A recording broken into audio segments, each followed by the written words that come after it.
आपल्या आईला आपल्याबद्दल एवढी काळजी का वाटते याचं कोडं काही सारंगला उलगडत नव्हतं. स्नेहाला त्या शनिवारी संध्याकाळी त्याने वर ब्लॉकमध्ये आणलं तेव्हा आई जराशी नाराज झाली होती हे त्याच्या नजरेतून सुटलं नव्हतं.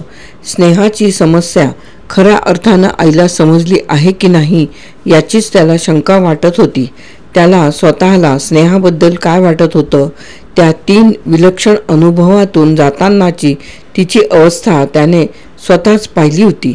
एकदा अगदी सुरुवातीस भ्रमित असहाय अवस्थेत फुटपाथवर उभी असताना गच्चीवरून तिला आपला वाडा दिसला. तो भास असण्याची शक्यता होती, पण बिल्डिंगच्या मागच्या बाजूची ती 2 झाडं पाहून झालेली तिची अवस्था ती किती विलक्षण, उत्कंठित आणि भावनावश झाली होती. आणि मग तळेगावला त्या घरातलं तिचं वागणं, खरं तर विसंगती खूपच होत्या, पण स्नेहाच्या वागण्यात जो एक सहज आणि नैसर्गिक आत्मविश्वास होता त्याबद्दल शंका घेण्याचं कारणच नव्हतं. त्या टायगरची प्रतिक्रिया ही सूचक होती. भीतीचे, रागाचे जसे काही फेरोमोन असतात तसे आत्मीयतेचे, प्रेमाचेही असतात का? कारण टायगरला हे नक्कीच जाणवलं होतं की या स्त्रीची आपल्यावर विलक्षण माया आहे. आणि स्नेहाने एक अनुभव सांगताच तो सदाशिव चकित आणि अवाक झाला होता. त्याची स्वतःची प्रतिक्रिया काय होती? त्याला तिच्याबद्दल सहानुभूती तर वाटत होतीच, त्याखेरीज मनात विलक्षण कुतूहलही होतं. आजपर्यंत त्याने ज्या घटना केवळ पुस्तकातच वाचल्या होत्या त्यांच्या इतकीच रोमांचकारी घटना प्रत्यक्ष त्यांच्या डोळ्यांसमोर उलगडत होती. पण त्याखेरीज भावनेचा आणखी एखादा पदर होता का? काही वेळा स्वतःच्या मनात डोकावून पाहण्याची स्वतःलाच भीती वाटते. घरी परत आल्यावर स्नेहा तिच्या खोलीत विश्रांतीसाठी गेली होती. घरात आई आणि सारंग एवढे दोघंच होते. दिवसभरातल्या घटनांची माहिती आईला द्यायला हवीच होती. सारंगला आई स्वयंपाकघरात दिसली. ती स्वतःसाठी चहा बनवून घेत होती. कदाचित सारंग स्नेहा परत आल्यावर चहा बनवायचा तिचा विचार असेल. टेबलापाशी बसता बसता सारंग म्हणाला, आई, मला माहीत आहे काय झालं ते. जाणून घ्यायला तू अगदी उत्सुक असशील, पण सरळ विचारणार नाहीस म्हणून मीच सरळ सांगायला आलो आहे. चहाची कपबशी घेऊन आई त्याच्यासमोर बसली. खरं सांगू का, ही स्नेहा मारे त्या तळेगावच्या घराबद्दल सांगत होती, पण शेवटपर्यंत मला काही खात्री नव्हती. आता शेखरने चौकशी केली तेव्हा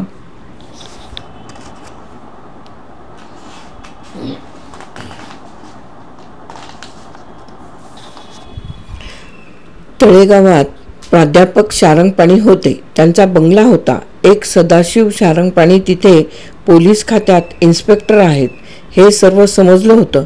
पण या स्नेहाच्या बाबतीत काय खरं काय कल्पित हेच समजणं मोठं कठीण झालं आहे.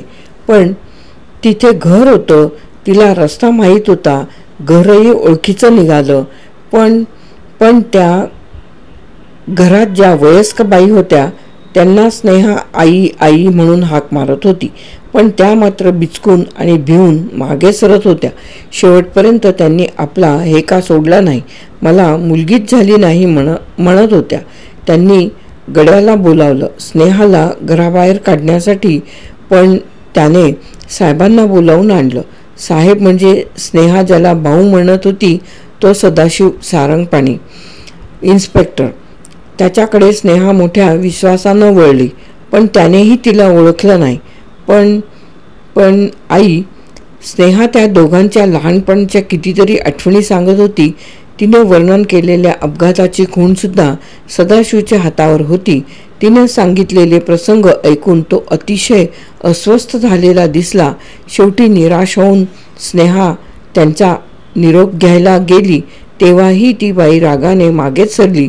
पण हा सदाशिव, त्याने मात्र तिच्या मस्तकावर हात ठेवून तिला आशीर्वाद दिला. शारंग स्वतःशीच मान हलवत होता. आई, मला याचा अर्थच समजत नाही. स्नेहाच्या सांगण्यातल्या काही गोष्टी तंतोतंत जुळतात, पण बाकीच्यांची कोणतीही खूण नाही, त्यांना कोणतीही सत्यता नाही, अस्तित्वच नाही. मग काही वेळाने तो पुढे बोलायला लागला. काल सुरेखा खरे नावाच्या बाई हॉस्पिटलमध्ये आल्या होत्या. स्नेहाला तिच्या फोटोवरून त्यांनी ओळखलं, पण स्नेहा म्हणून नाही, तर वसुधा गोखले म्हणून. हे काय आणखी नवीनच. ही स्नेहाच त्या खऱ्यांच्या बंगल्यांच्या आउटहाऊसमध्ये वसुधा गोखले या नावाने पेंगेस म्हणून राहत होती. म्हणजे ती खोट्या नावाने राहत नव्हती. शेखर आज दुपारी त्या खऱ्यांच्या बंगल्यावर जाऊन आला. वसुधाची खोली पाहून आला. वसुधा एका बँकेत नोकरी करीत होती. तिचं घरदार सामान सर्व आहे, कपडे लत्ते आहेत, नोकरी आहे, बँकेत तिच्या नावावर भरपूर शिल्लक आहे आणि महत्त्वाची गोष्ट म्हणजे या 1-2 दिवसात ती त्या जागेत राहायला जाणार आहे. मग छान झालं की, सगळाच प्रश्न मिटला. तसं नाही आई, खऱ्या प्रश्नाची तर ही सुरुवात आहे. स्नेहाला सुरेखा खरे, तो बंगला, बँकेतली नोकरी यातलं काहीही आठवत नाही.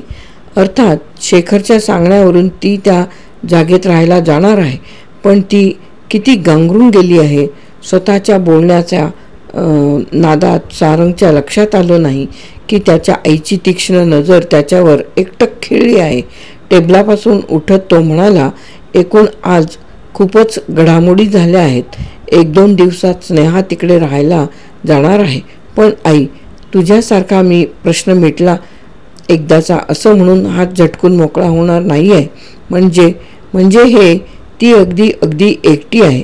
एका संपूर्ण अपरिचित नव्या जागेत प्रवेश करीत आहे. तिला मदतीची, आधाराची आवश्यकता आहे. कोणीतरी सतत तिच्या पाठीशी खंबीरपणे उभं राहायला हवं आहे. ते मी करणार आहे. पण सारंग, तुझा काय संबंध आहे विचारू नकोस आई. कदाचित मला नीट शब्दात मांडता आलं नसेल, पण मला ती आवश्यकता वाटते. तुला सांगणारे आम्ही कोण बाबा? तू आता करता सवरता झालास. तुझं हित तुला चांगलं कळतं. असा टोन घेऊ नकोस आई. मला माहीत आहे, स्नेहाला मी शनिवारी संध्याकाळी वर आणलं हेच तुला फारसं पसंत नव्हतं. जगाकडे पाहण्याचा तुझा आणि माझा दृष्टिकोन वेगळा आहे. तिची हकीकत तुला एखाद्या भ्रमिष्ठाच्या बडबडीसारखी वाटली असेल. मी तुला दोष देत नाही. सुरुवातीस मलाही तिचे दावे जरा अशक्य कोटीतले वाटत होते, पण तिच्या शब्दांना असे काही अनपेक्षित पुरावे मिळाले आहेत की मलाही कधीकधी खऱ्या खोट्याची शहानिशा करणं महाकठीण कर्म वाटायला लागतं. आई, इथे काहीतरी विलक्षण रहस्य आहे. कार्यकारण भावाला, काल रहाटीला, घटनाक्रमांना इथे एक मोठा विलक्षण तिढा पडलेला आहे. आणि ती म्हणते तसं खरोखरच काही प्रकार घडला असेल तर त्याला समोर जायला मोठ्या धीराचा माणूस हवा. अशा प्रसंगी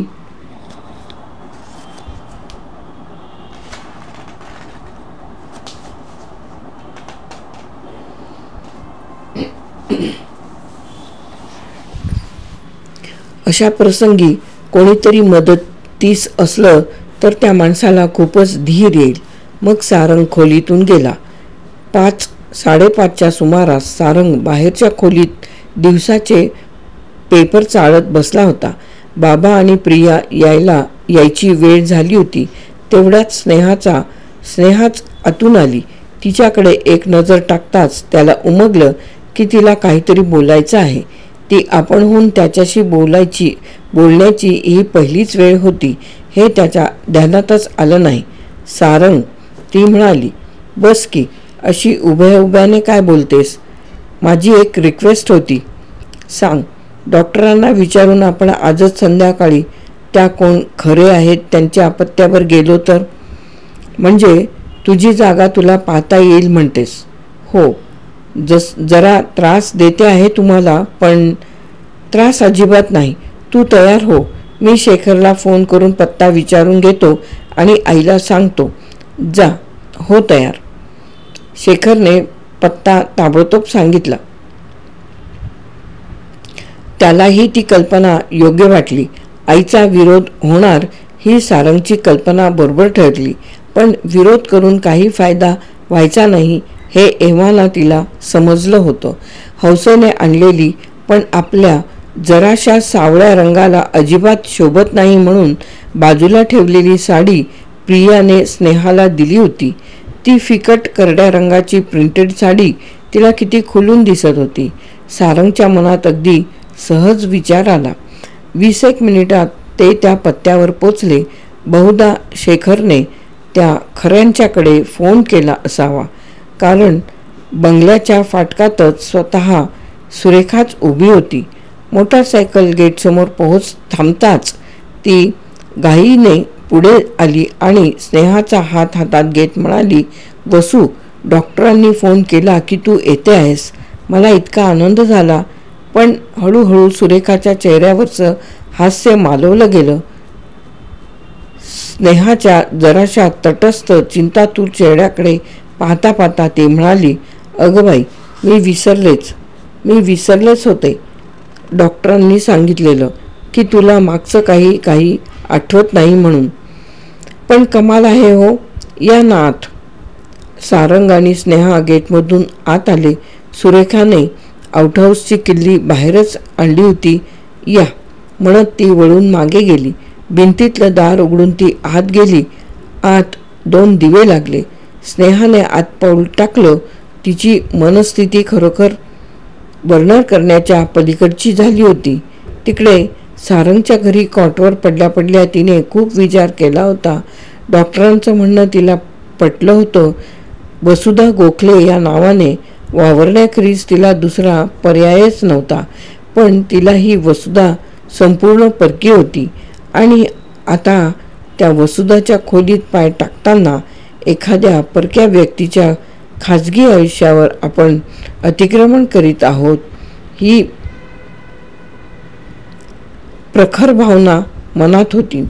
ज्या शरीरात ती वावरत होती ते शरीर वसुधाचं असेल, पण आत्मा मात्र स्नेहाचा होता. आतापर्यंत न आलेला एक विलक्षण विचार या क्षणी तिच्या मनात आला. या सुरेखाने तसंच त्या नेवरेकरने फोटो पाहताच तिला वसुधा गोखले म्हणून ताबडतोब ओळखलं होतं. ती स्नेहा आणि ही वसुधा या दोघींच्यात इतकं साम्य होतं. ही वसुधा कशी दिसते हे ती रोज आरशात पाहतच होती. पण ती स्नेहा कशी दिसत होती? तिच्यापाशी फोटो नव्हता, काही नव्हतं.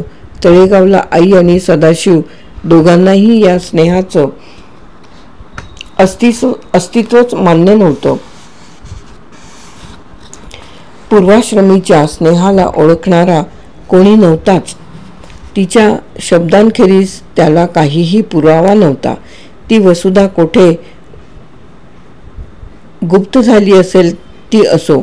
वसुधा गोखले या नावानेच वावरणं शहाणपणाचं आणि व्यावहारीपणाचं होणार होतं. आपण स्नेहा आहोत हे तिने विसरून जायला हवं. आयुष्याच्या पुस्तकाचं पान उलटलं होतं. नवं पान समोर आलं होतं. शेक्सपियर म्हणाला होता तसं जीवन हे एक प्रचंड नाट्य असलं तर तिची भूमिका आता बदलली होती. ती स्वीकारायला हवी होती. सारंग, डॉक्टर, त्यांच्या घरचे सर्व या सद्वर्ती लोकांवरचा आपला बोजा आता काढून घेतला पाहिजे. या सद्वर्तनी लोकांवरचा आपला बोजा आता काढून घेतला पाहिजे. तिच्याकडे अपेक्षेने पाहत असलेल्या सुरेखाकडे वळून ती म्हणाली, सुरेखाताई, तुम्हाला नवल वाटेल, पण ही खोली, हे सामान, यातलं काही मला आठवत नाही. तिचा हात हातात घेत सुरेखा म्हणाली, वसू, आधी हे सुरेखाताई प्रकरण बंद. तुला आठवत नसेल तर मी सांगते. आपण दोघी चांगल्या मैत्रिणी झालो.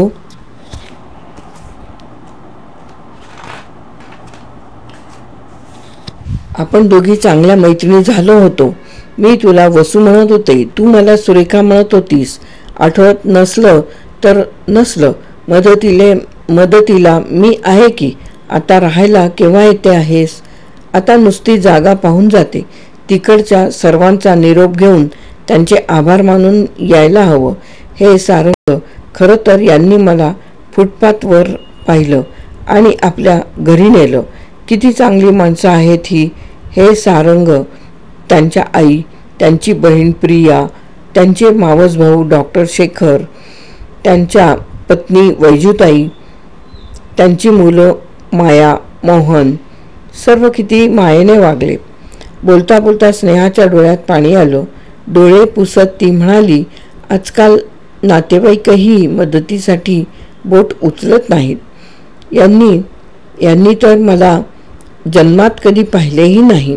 बरं, मी सांगत होते ती गोष्टही अजिबात विश्वास बसण्यासारखी नव्हती. एखाद्याने अशी बडबड करणाऱ्याला वेड्यातच काढलं असतं. पण त्यांनी सगळं किती समजुतीने घेतलं. सर्वांनी परोपरीने मदत केली. त्यांचे आभार मानल्याखेरीज तिथून कशी येऊ? हो, तू त्यांचे आभार अगदी मनापासून मान. मला काहीही म्हणायचं नाही. आता तुम्ही दोघं इथे काय पाहायचं ते पहा, सुरेखा म्हणाली. पण जाताना कुलूप लावल्यावर मात्र तिकडे बंगल्यावर या. त्याखेरीज जाऊ नका. मग मी जाऊ? सुरेखा गेली आणि ते दोघं खोलीत एकटे राहिले. स्नेहा अजूनही दाराच्या आत 2 पावलांवरच उभी होती आणि साऱ्या खोलीवरून नजर फिरवत होती. काहीही ओळखीचं वाटत नाही ना? सारंगने विचारलं. नाही, मान हलवत स्नेहा म्हणाली. केवढा विरोधाभास आहे, नाही का? तळेगावच्या त्या घरातल्या वस्तूंची मला खडानखडा माहिती होती आणि ते दोघं म्हणत होते मी तिथे कधी नव्हतेच. आणि कागदोपत्री आणि साक्षी पुराव्यासह सिद्ध होतं की या जागेत मी राहत होते. पण इथली एकही वस्तू माझ्या आठवणीत नाही. खरं मला या जागेत किती परक्यासारखं वाटतंय. सारखं वाटतंय आपण कोणाची तरी हक्काची जागा हिरावून घेत आहोत. आपण कोणाचा तरी मोठा अपराध करीत आहोत. तू काही तिची जागा हिरावून घेतलेली नाही आहेस. सारंग हसत म्हणाला. नीतीनेच तुझ्यावर ही भूमिका लादली आहे. ती जास्तीत जास्त बिनचूक आणि कार्यक्षम कशी होईल हे तुला पाहायचं आहे. सारंग खिडकी शेजारच्या एका खुर्चीत बसला आणि म्हणाला, स्नेहा, आता परकेपणा बाजूला ठेव.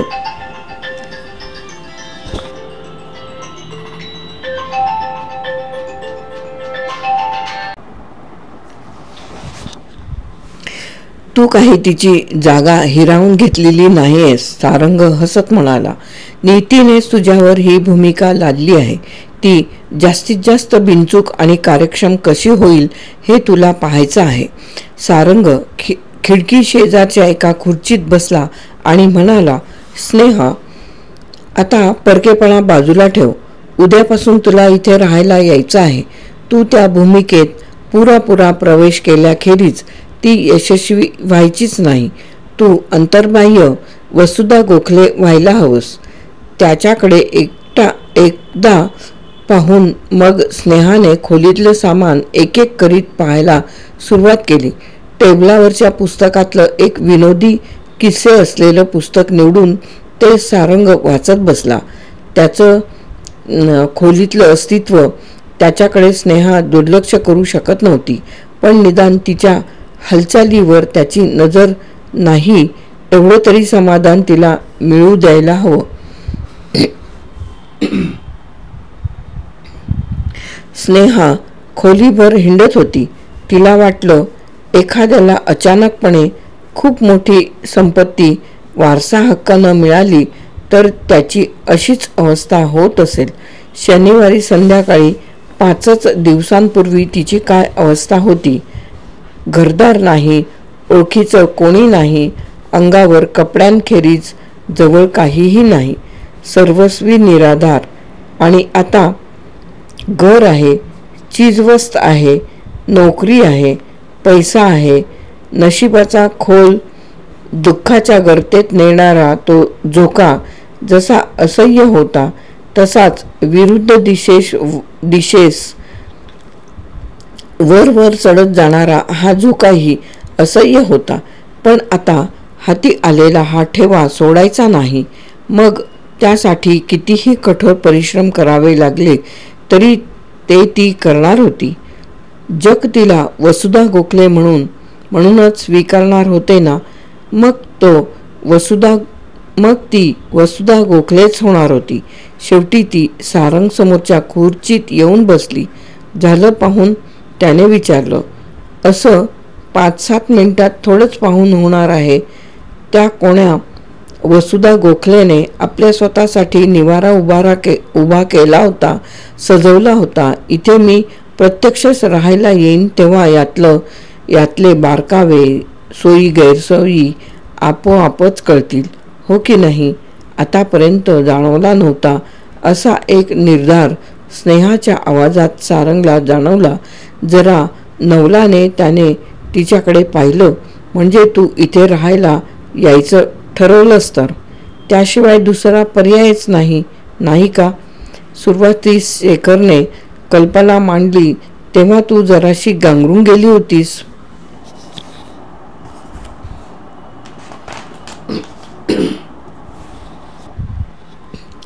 आठवतं? हो, त्यावेळी खरं तर कशाचीच कल्पना नव्हती. तुम्ही सर्वांनी बाहेरच्या थंडी वाऱ्यापासून मला अगदी सुरक्षित असं ठेवलं होतं.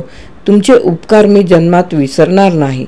पण स्वतःच्या पायावर उभं राहायलाच हवं, नाही का.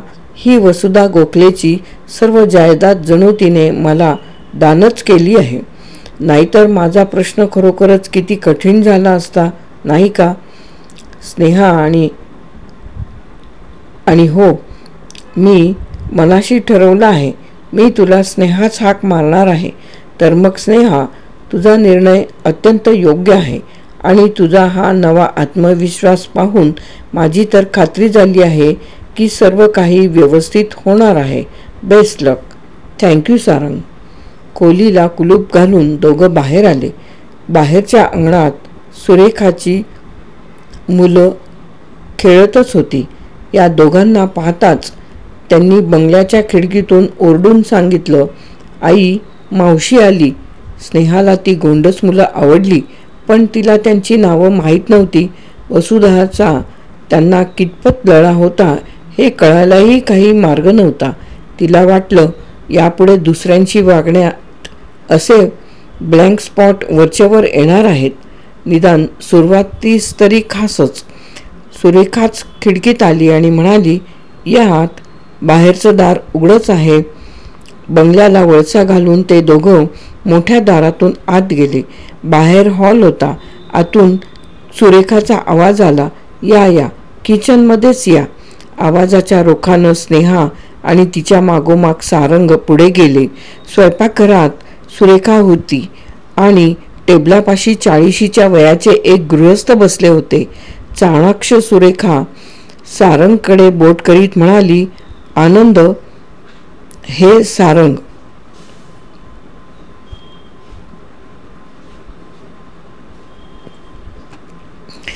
त्यांना नमस्कार करून सारंग एका खुर्चीवर बसला.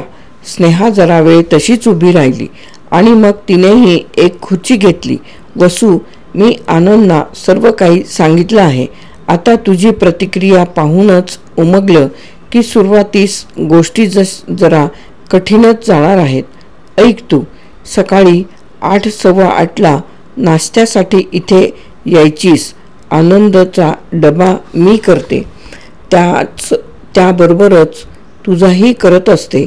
10 वाजता तू ऑफिससाठी निघायचीस तेव्हा डबा घेऊन जायचीस. परत आल्यावर कधी चहासाठी यायचीस, कधी यायची नाहीस. रात्री साधारण 8:30ला जेवायला यायचीस. मुलांची नावं किशोर आणि शरद आहेत. शरद धाकटा आहे आणि त्यातल्या त्यात त्याच्याशीच तू खूप बोलायचीस. सुटी वगैरे असली तर तो सरळ तुझ्या खोलीत येतो आणि त्याच्यासाठी तुझ्याकडे नेहमी काहीतरी स्वीट असते. तुझ्याच बँकेत माझा अकाउंट आहे, त्यात तू दरमहा 600 रुपये भरतेस. आणि हे बघ, एका बैठकीत सगळं सांगता यायचं नाही आणि सगळं तुझ्या लक्षातही राहायचं नाही. तेव्हा कधीही काही प्रश्न पडला तर अगदी सरळ मला किंवा आनंदना विचार. आम्हा दोघांनाही तुझी परिस्थिती पूर्ण माहीत आहे. बोलता बोलता सुरेखाने टेबलावर डिशेस ठेवल्या होत्या आणि लगोलग चहाचे कप भरूनही त्यांच्यासमोर ठेवले. घ्या, संकोच करू नका तुम्हीही सारंग. स्नेहाला जरासा संकोच वाटला, पण क्षणभरच. आता तर तिला यापुढे रोजच इथे चहा, नाश्ता, जेवण यासाठी यायचं होतं. नव्या आयुष्यावरचं हे पहिलं पाऊल होतं. आता बिचकायचं नाही, मागे सरायचं नाही.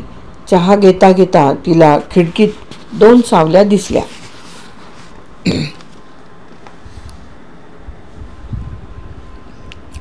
किशोर आणि शरद मानावर करकरून खिडकीतून आत स्वयंपाकघरात पाहत होते. त्यांच्या जागी क्षणभर तिला बेबी आणि मुन्नाच दिसले. अगदी स्वाभाविकच चेहऱ्यावर प्रेमाचं आणि कौतुकाचं हास्य आलं. किशोर आणि शरद यांना आजवर परिचित असलेल्या वसुधा मावशीच्या चेहऱ्यावर असं काळजाला स्पर्श करणारं हास्य कधी दिसलं नसेल. स्नेहाला कल्पना नव्हती, पण त्या क्षणातच तिने त्यांची बालमनं जिंकली होती. स्नेहा भानावर आली. तिची नजर खिडकीवरून घसरली. खोलीत आली. आता निघायला हवं होतं. ती साडी सरळ करायला लागताच सारंगही खुर्ची मागे सारून उभा राहिला. मग केव्हा येते आहेस वसू? सुरेखाने विचारलं. जास्तीत जास्त 2 दिवस, स्नेहा हसत म्हणाली. देशपांडे कुलकर्णी मंडळींची खूपच मदत झाली होती, पण आता तिला स्वतःचं आयुष्य स्वतःच जगायचं होतं आणि ही तर अगदी छान सुरुवात होती. स्वतःची स्वतंत्र जागा, या सुरेखासारखी शेजारीण आणि सर्वात महत्त्वाचं ती 2 गोंडस मुलं. तिला एकाएकी वाटायला लागलं इथे आपले दिवस खरोखरच सुखासमाधानाचे जाणार.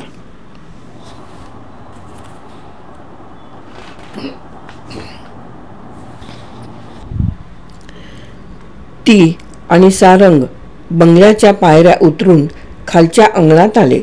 आनंद सुरेखा निरोप देण्यासाठी दारापर्यंत आले होते, पण तेवढ्यात बंगल्याला पळत पळत वळसा घालून शरद आला आणि स्नेहाचा हात दोन्ही हातांनी घट्ट धरून म्हणाला, चाललीस मावशी?